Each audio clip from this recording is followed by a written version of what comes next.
쇼펜하우어 입장에서는 인간이 욕망덩어리예요. 너무너무 성공을 갈망하고 행복을 갈망하고 쾌락을 갈망하는데 마시면 마실수록 더 목이 마려운 바닷물과 같은 게 욕망이다. 그래서 젊은 나이에 성공한 아이돌들이 다 성공하고 나니 인생이 별거 없어. 그게 욕망의 종착역이죠. 쇼펜하우어가 욕망을 경계하면서 유독 성욕을 가장 강력하게 경계해야 한다고 주장하고 있거든요. 왜냐하면은 이분 입장에서 이 세상은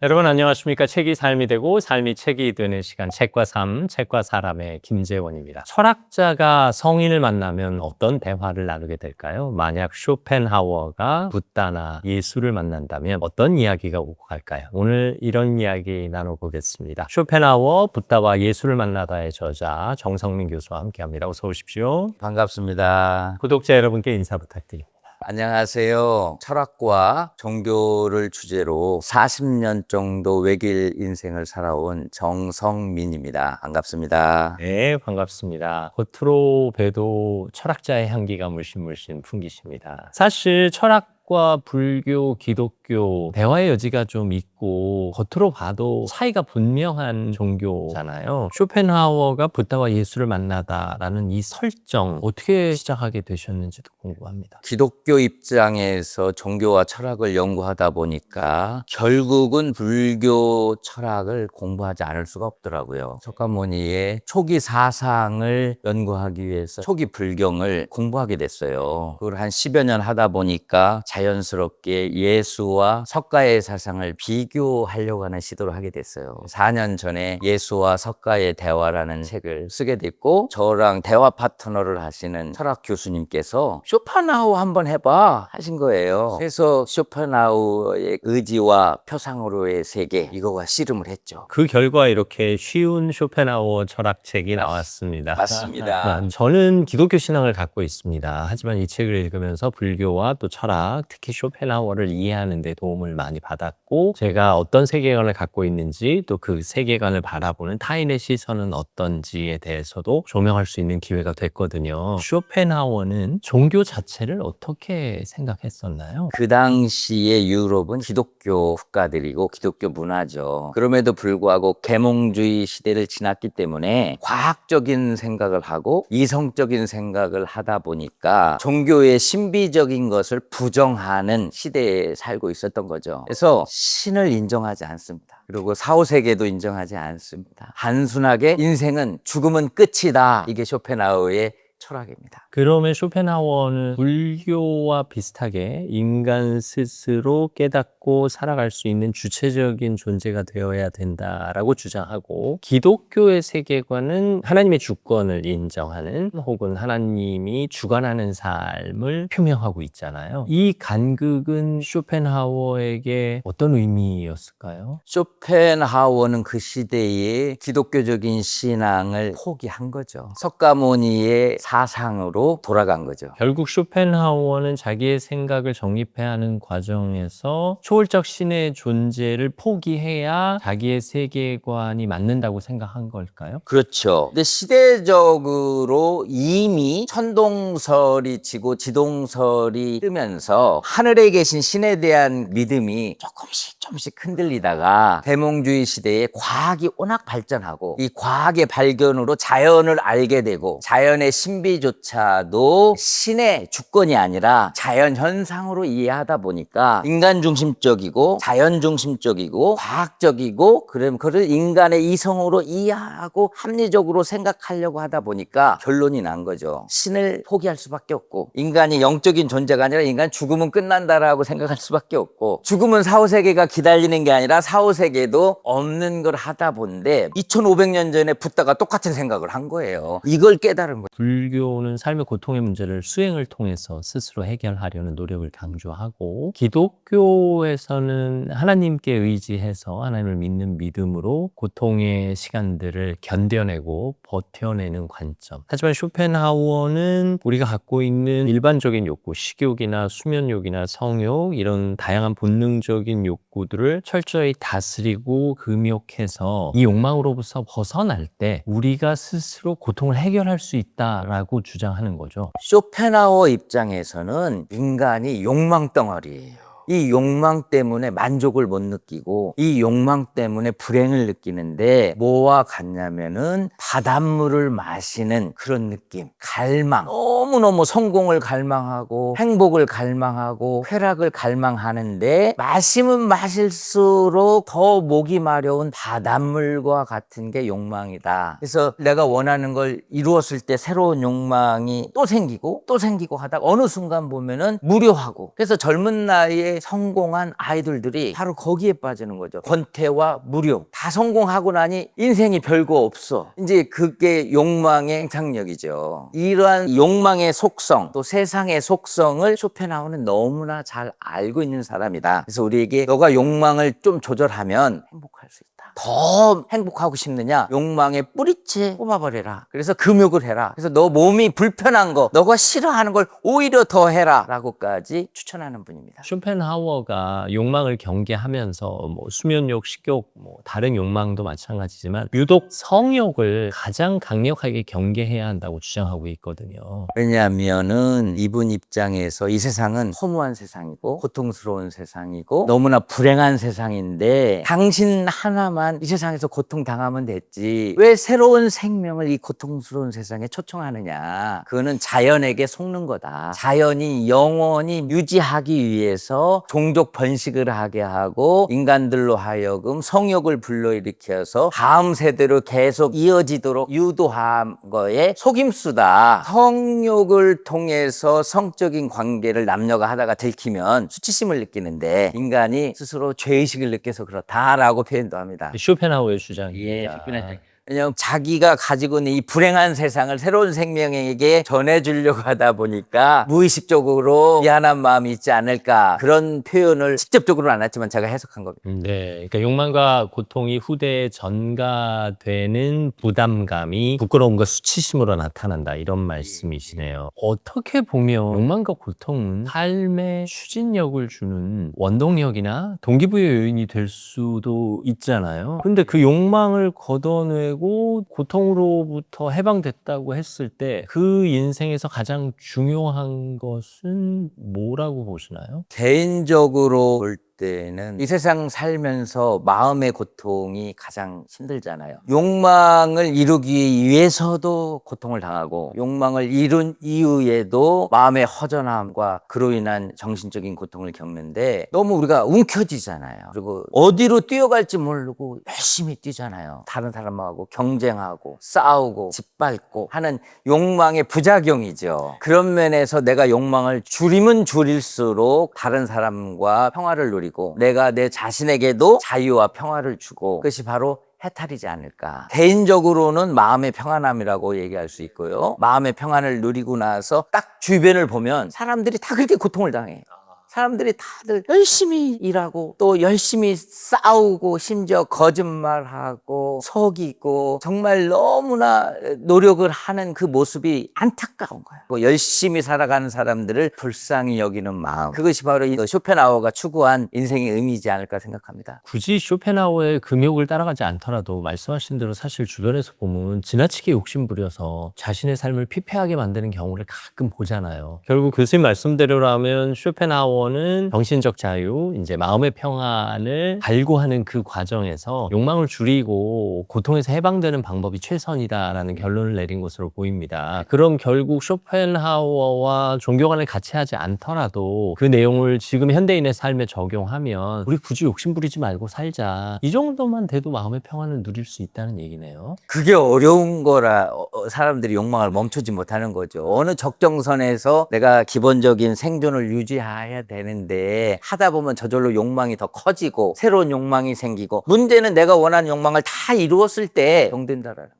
그 죽음이 찾아온다라는 거예요. 그래서 욕망의 끝은 죽음으로 끝나는 존재라는 이 사실을 우리가 깨닫지 못하기 때문에 욕망을 멈출 수가 없는 거죠. 결국 쇼펜하워는 죽음을 끝이라고 봤기 때문에 나오는 이야기입니다. 쇼펜하워는 서양 종교보다 동양 종교에 심취돼 있다는 얘기인데 지금 2026년 21세기를 사는 입장에서 일반적인 시선으로 보면 동양 종교가 서양에서 자리 잡은 것보다 서양 종교가 동양에서 자리 잡은 비중이 훨씬 크다고 볼 수 있거든요. 그 이유는 어디에서 찾을 수 있을까요? 시대적이라고 보는데 우리나라의 경우로 설명을 하자면 1884년에 개신교가 한국에 들어왔거든요. 선진 의료, 선진 교육을 가지고 선교사들이 기독교 신앙을 가지고 한국에 와서 선교를 했는데 그 당시 한국은 선진 문화가 아니잖아요. 서양 문화가 아직 싹 트지 않은 가운데 있기 때문에 선진 의료와 선진 교육과 선진 문화가 우리나라의 문화를 이끄는 관계가 형성이 된 거죠. 거기에 그 당시에 한국에 온 선교사들이 굉장히 헌신을 했어요. 삶으로 그들의 신앙을 보여줬어요. 이것이 맞물리다 보니까 한국에서 개신교와 기독교가 이렇게 잘 자리를 잡고 성장할 수 있는 토대가 되었다. 저의 개인적인 해석입니다. 교육, 의료, 문화, 심지어 생활 양식의 변화마저도 서양 문화가 들어오면서 종교적인 개념이 함께 어우러지고 그 종교를 전파한 선교사들의 헌신과 사랑에 많은 사람들이 마음을 주었다. 이렇게 보면 되겠네요. 맞습니다. 저희가 오늘 대화를 조금 천천히 하고 있습니다. 사실 네. 철학에 대한 이해를 돕기 위한 방법이기도 하고 사실 이 영상을 보시는 분들 가운데는 기독교 신앙을 갖고 계신 분도 계시고 불교 신앙을 갖고 계신 분들 또 다른 종교를 갖고 계신 분들 혹은 종교가 없는 분들도 계시겠지만 본인이 갖고 있는 종교적 세계관과 다른 이야기를 들으실 수도 있는데 아 이렇게 생각하는 사람도 있구나 하면서 생각의 폭을 넓히는 기회로 삼으셨으면 좋겠습니다. 사실 맞다 틀리다로 접근하기 시작하면 서로에 대한 이해가 어렵겠죠. 결국 최근 인구 총조사 결과에서도 기독교 신앙을 가지신 분들도 약간 상승을 하고 불교 신앙도 상승을 하고 가톨릭 신앙을 갖고 계신 분들도 많이 상승을 했어요. 그런데 무종교자 비율은 여전하거든요. 그리고 종교별로 신규 이입하시는 분이 있는가 하면 그럼에도 불구하고 그 종교의 비율이 유지되고 있는 건 이탈하시는 분들도 있다는 뜻이잖아요. 그렇죠.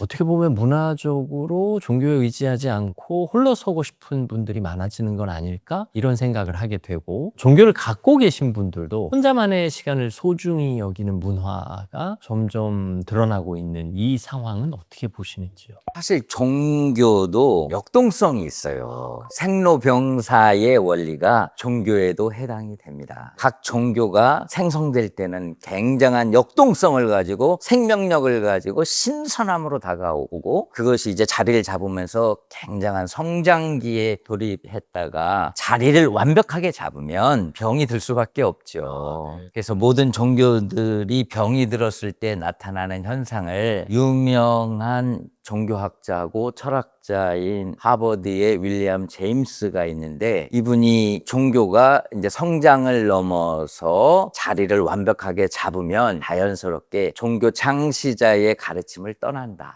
왜냐하면 종교 창시자의 가르침이 걸림돌이 되는 거죠. 왜냐하면 종교가 역동성을 이제는 포기하고 성장하고 자리 잡고 어떤 권력 구조 내지는 이 세상의 하나의 역사적인 종교로 구조적인 종교로 자리를 잡으면서 종교 창시자의 가르침이 불편한 거예요. 왜냐하면 역행할 수밖에 없거든요. 그게 세상의 구조고 그게 욕망의 구조이기 때문에 종교조차도 욕망이라고 하는 늪에서 빠질 수밖에 없다라는 표현을 할까요? 네. 인간에게도 생로병사가 있고 세상에 나와 있는 모든 물건, 제품에도 생로병사, 라이프 사이클이 그렇죠. 있습니다. 사실 이 책도 잘 되다가 언젠가는 또 이렇게 쫙 사라지게 마련이고 또다시 어떤 사건을 계기로 다시 이른바 역주행을 할 수도 있는 것이 인간사가 아닐까 싶은데 그렇죠. 종교도 마찬가지란 말씀이시죠? 예, 맞습니다. 네. 어떤 종교적 원칙이나 뭐 이른바 규율 아닌 규율들이 따라하고자 하지만 시간이 흐르면서 점점 이것이 어렵다는 걸 깨달으며 오히려 이게 순화되고 약화되고 약화되면서 창시자 혹은 그 해당 종교의 신이 이야기하는 것과는 조금 간극이 생긴다. 이렇게 이해도 되겠습니다. 그렇죠. 종교 창시자의 가르침과 정반대로 가는 경우가 많이 있는데 그것을 우리가 세속화다, 내는 종교의 타락으로 이해해서, 그래서 사람들이 종교가 처음에 생성되어질 때, 성장해질 때 그 좋은 모습만 기억하다가 이제 아파가지고 병들었을 때 모습을 굉장히 싫어하는 거죠. 그래서 흔히 대화 중에 아니 그 종교 가진 사람들은 왜 그래? 그 종교 가진 사람들은 왜 그들의 신이 하라는 대로 안 해?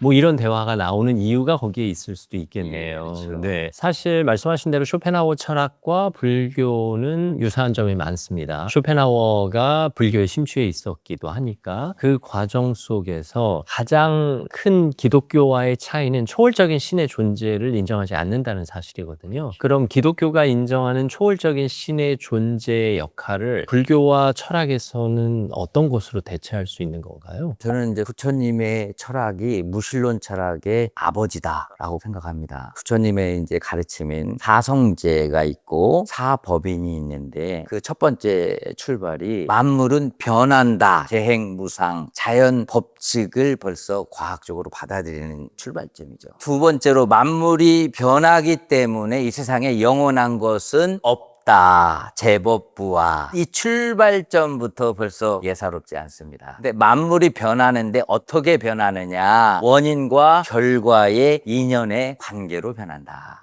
모든 것은 원인이 있고 그 원인은 결과로서 또 다른 원인을 낳고 그 원인은 무한 반복되기 때문에 불변하고 독립적이고 절대적인 존재는 없답니다. 그게 바로 연기론의 결론입니다. 그래서 연기론의 결론은 무아론입니다. 영원한 존재는 없다. 그래서 연기론의 결론은 무아론이고 무아론의 결론은 사실 인생무상이죠. 그러나 인생무상과 무아론 사이에 신을 부정하고 사후세계도 부정하고 사후세계의 주체자로서 인간의 영혼의 존재도 자연스럽게 부정이 되는 거죠. 근데 아이러니하게도 이게 윤회론하고 이어져요. 윤회론도 자연스럽게 부정되는 거죠. 이게 사실 부처님의 사상이 아니에요. 윤회론은 인도 토속신앙이에요. 사실 인도 계급 사회에서도 천민 계급에 있는 사람들이 다음 생의 존재를 인정하기 때문에 덕을 쌓아서 나는 다음 생에 태어나면 행복할 수 있다라는 마음으로 그 고난의 세월들을 버텨내는 거잖아요. 그래서 윤회론과 무아론 입장에서는 사실 윤회론을 받아들이기 어렵죠. 그러면 이런 석가모니의 입장을 쇼펜하우어가 그대로 받아들이는데 그 받아들이는 철학적인 방법론이 직관이라는 철학적인 용어가 있습니다. 직관이라는 건 뭐냐면 인간의 감각기관, 자, 눈이 있죠, 코가 있죠, 귀가 있죠, 입이 있죠, 그 다음에 피부, 촉감이 있죠. 이걸 통해서 내가 느끼고 경험하고 보고 한 것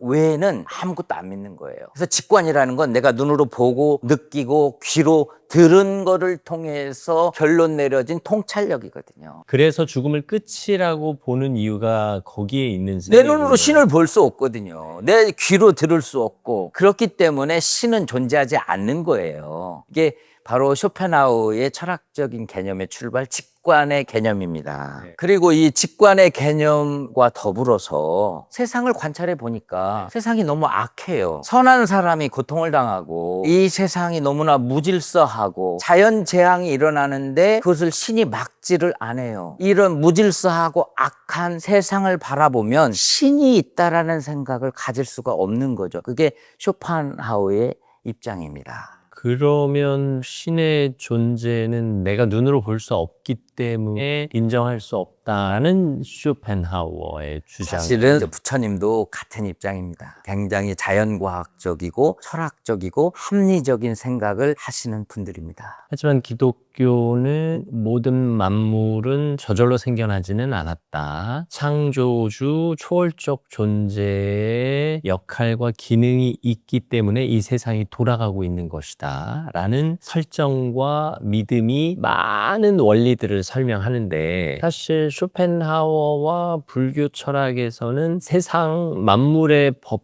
원칙을 구체적으로 설명할 만한 설정을 어디에서 찾는 건가요? 기독교 입장에서는 과학의 이론 중에 인과론, 원인과 결과, 사실 아리스토텔레스에서부터 시작한 거고 그것이 토마스 아퀴나스에서 결론 내려지는 거죠. 신은 최초의 원인이다. 만물은 인과관계에 있지만 원인의 원인을 가고 원인의 원인을 가다 보면은 결국은 최초의 원인으로서의 이 세상을 만든 원인으로서의 신은 존재한다. 이게 아리스토텔레스와 토마스 아퀴나스의 결론이고 이걸 기독교가 수용을 하는 거죠. 그러니까 기독교 관점에서 철학자들이 찾아낸 이치입니다. 그러다 보니까 최초의 원인으로서 신의 존재를 전제할 수밖에 없는 거죠. 결국 자기가 수용할 수 있는 신념과 신앙으로 자신의 종교를 선택하는 것이 지금 인간에게 주어진 권리인 거잖아요. 자유로운 선택을 돕기 위한 책이기도 합니다. 사실 그 중에서도 이렇게 도표로 선명하게 정리를 해주셨어요. 쇼펜하우어의 철학과 불교, 기독교의 관점들을 항목별로 정리를 해주셨는데 고통의 원인에 대해서는 쇼펜하우어는 맹목적으로 살고자 하는 의지, 욕망이 고통의 원인이다라고 얘기를 했고 불교에서는 무지에서 비롯된 집착이 고통의 원인이다. 기독교에서는 신과의 관계 단절에서 오는 소외감이다 라고 얘기했어요. 근데 문제는 여전히 우리 삶에 고통이 존재한다는 사실입니다.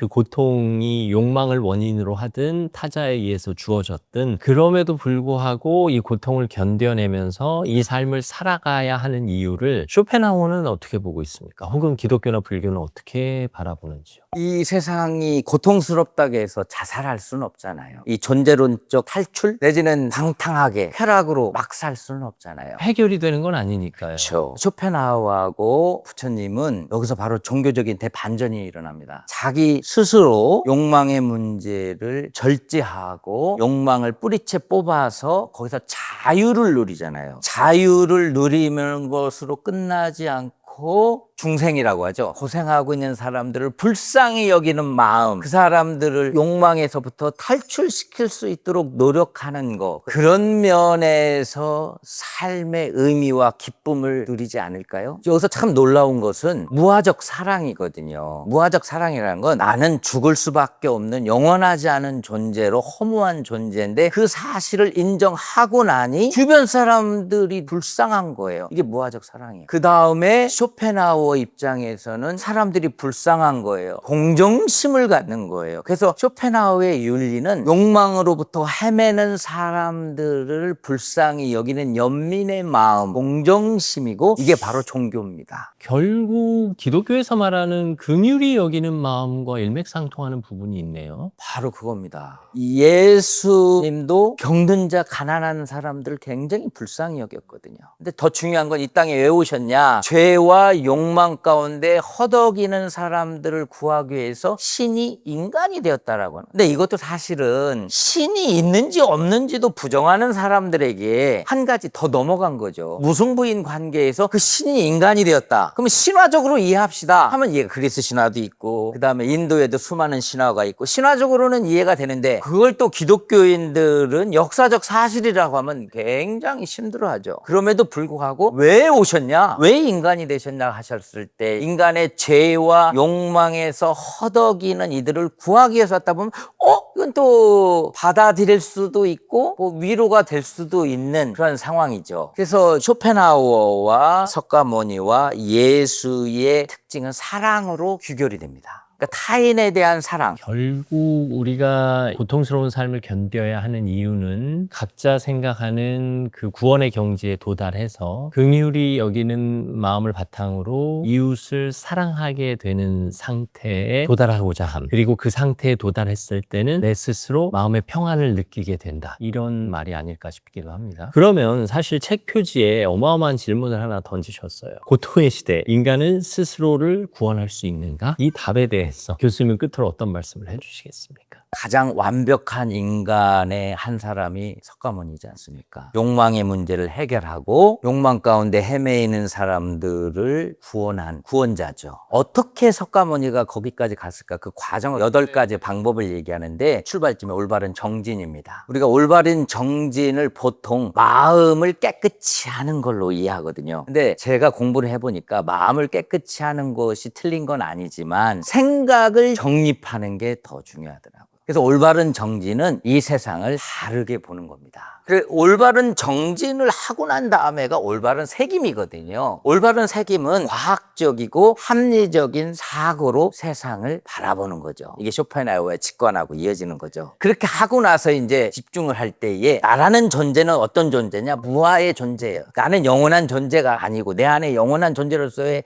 영혼은 없는 거예요. 죽음은 끝인 거죠. 명상하는 대상도 실체가 없는 무아적인 존재인 거예요. 명상의 대상으로서 무아와 내가 정신적으로 통일돼서 하나가 될 때 결국 깨달음은 인생 무상이죠. 연기론이 무아론으로 이어져서 무아론이 결국 인생 무상이고 이 인생 무상을 인정할 때에 열반에 이룰 수 있는 거죠. 어떻게 보면 삶의 올바른 행실을 통한 정진, 그리고 세상을 바라보는 올바른 관점으로 수행을 할 때 인생 무상, 아무것도 아니다라는 깨달음을 얻는 상태가 열반이라고 한다면, 기독교에서는 하나님의 주권을 인정한 상태에서 자신을 부인하고 하나님께 주권을 맡기는 상태가 하나님과 인간의 관계 회복의 관점이라고 본다면 이때 또 평안이 오는 거잖아요. 결국 나 자신의 욕망과 고통으로부터 초월하는 방법적 접근은 비슷하지만 신의 존재를 인정하느냐 인정하지 않느냐의 차이로 귀결된다는 뜻으로도 들립니다. 부처님에게 희망을 발견하는 게 우리 일반 사람에게 나도 욕망의 문제를 스스로 해결할 수 있다라고 하는 희망을 준다라는 면에서 위로가 될 수 있다고 봐요. 쇼펜하우어가 주장한 심미적 관조, 부처님의 열반 사상과 이어질 수 있는 건데, 욕망을 내려놓고 우리가 이 세상을 살아가는 삶이 어떤 것일까라고 하면 그 우주 비행사가 지구를 떠나서 대기권 밖을 지나가서 지구를 바라보면은 진흙탕 속에서 싸우고 욕하고 죽이고 강자가 약자를 잡아먹는 그 피투성이의 이것이 아름다운 별로 보이거든요. 그러니까 우리가 욕망의 문제를 스스로 해결하고 한 발짝 세상에서 물러나면 이 세상도 아름다워 보일 수 있다라는 측면을 한번 말씀드리고 싶고, 그럼에도 불구하고 쇼펜하우어와 부처님과 같은 유형의 분들은 욕망의 문제를 스스로 해결하고 인간의 한계 상황을 끝까지 가셨지만 그러지 못한 사람들은 또 절망하거든요. 그런 분들에게는 신이 내 죄와 욕망의 문제를 해결하시고 용서하신다라는 것이 위로가 될 수 있다. 그러니까 사람마다 신을 믿지 않는 과학적인 생각을 하는 성향이 있는 사람, 그리고 스스로 자신의 욕망의 문제를 해결하려고 하는 유형의 사람은 석가모니와 쇼펜하우어가 굉장히 이상형으로 다가올 것이고, 그러나 욕망의 문제에서 허덕이며 고통당하는 사람들은 신이 나를 위해서 이 땅에 올 뿐만 아니라 나의 죄를 위해서 십자가에서 죽었다라는 사실을 위로를 줄 수 있다라는 거죠.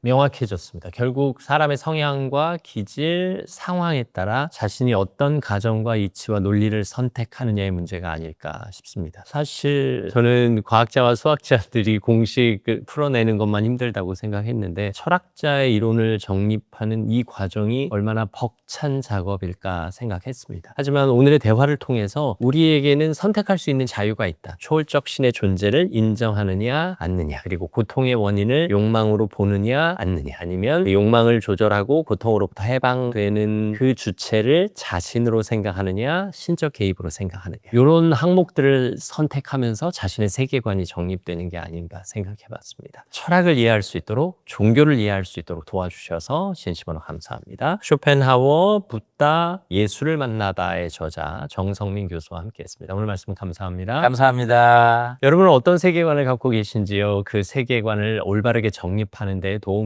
되는 대화였으면 좋겠습니다. 책과 삶, 책과 사람, 다음 시간에도 여러분 곁에 있겠습니다. 오늘도 함께해 주셔서 감사합니다.